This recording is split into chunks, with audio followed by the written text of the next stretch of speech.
Priroda i njeni zakoni sve beše mrk i mrak. Nek bude Tesla, reče Bog i blesnu svetlosni zrak.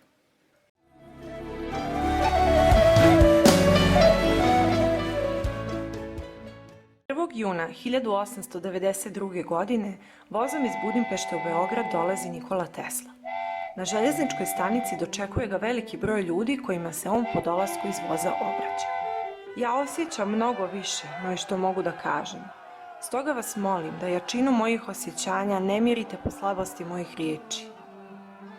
Ako se te moje nade ispune, najslađa misao bit će mi ta da je to djelo jednog Srbina. Živilo srpstvo!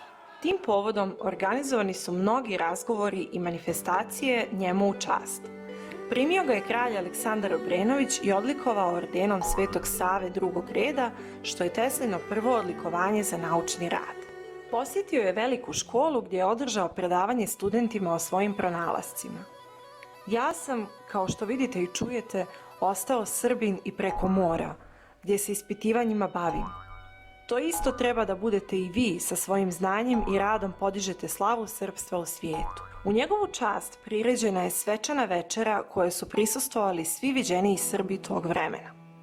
Tom prilikom Jovan Jovanović Zmaj prvi i jedini put recituje neku od svojih pjesama.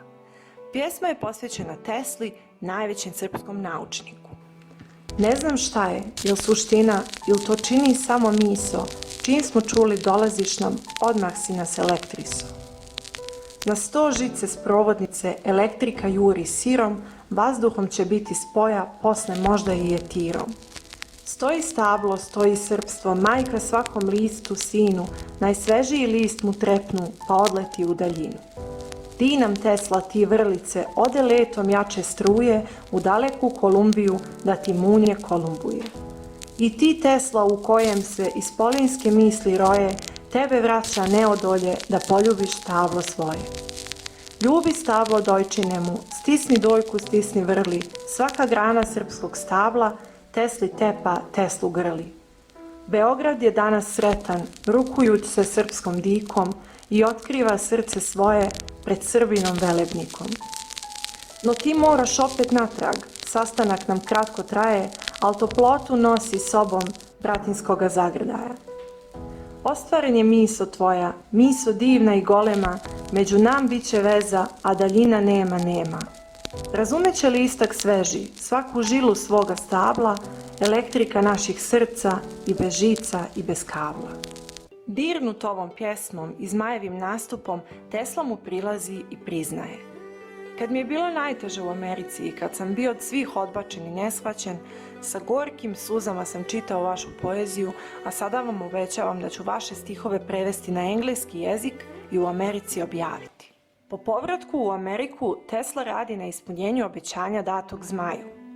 Kako bi upoznao američku javnost sa likom i djelom Jovana Zmaja, Tesla piše esej o Zmaju u kom između ostalog navodi: teško da postoji narod koji je doživeo tužniju sudbinu od srpskog. Sa visine svog sjaja, kada je carstvo obuhvatalo gotovo cijeli sjeverni dio Balkanskog poluostrva i veliki dio koji pripada Austriji, srpski narod je gurnut u beznadežno ropstvo posle totalnog boja na Kosovu 1389. godine protiv nadmoćnijih azijatskih hordi. Evropa neće nikada moći da isplati veliki dug koji ima prema Srbima, što su oni, žrtvujući i sopstvenu slobodu, zaustavili taj varvarski prodor. Za Evropu moj srpski narod bio je grudobran, a ona mu je uzvratila ropstvo. Od te fatalne bitke pa sve do najnovijih vremena za Srbe je nastao mrkli mrak sa samo jednom zvijezdom na nebu, Crnom Gorom.